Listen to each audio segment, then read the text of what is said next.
আসসালামু আলাইকুম রহমতুল্লাহ নাহমাদুহু ওয়া নুসাল্লি আলা রাসূলিহিল কারীম আম্মা বাদ। প্রিয় দেশবাসী, আজ আমি আপনাদের সম্মুখে সদকায়ে ফিতর সম্পর্কে কিছু আলোচনা করব ইনশাআল্লাহ। যাদের উপর সদকায়ে ফিতর ওয়াজিব হয়েছে তারা আমরা সকলেই সদকায়ে ফিতর আদায় করে দিব।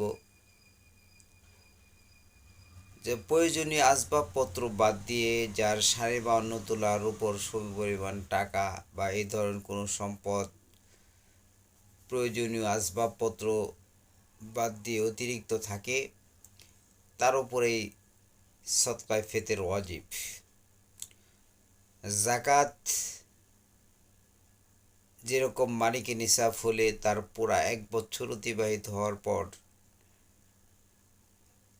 ওই সম্পদের উপরে যাকাত আসে, কিন্তু সদকায়ে ফিতর শুধু মাহে রমজানের ঈদের দিনে যদি তার হাতে বা তার আয়ত্তে 52.5 তোলার উপর সমপরিমাণ টাকা থাকে, তাহলেই তার উপরে সদকায়ে ফিতর দেওয়া ওয়াজিব।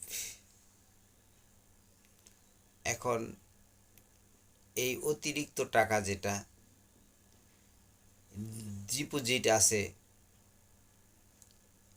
বা ব্যাংক ব্যালেন্স আছে, পার্সোনাল অ্যাকাউন্ট আছে, যা প্রত্যেক মাসে মাসে জমা রাখা হয়, এটাও কিন্তু অতিরিক্ত সম্পদ হিসাবে ধর্তব্য হবে।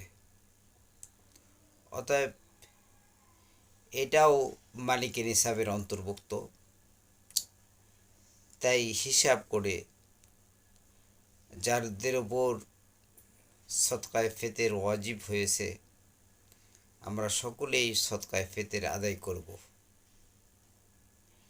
এটার উপর গরিবদের হক রয়েছে।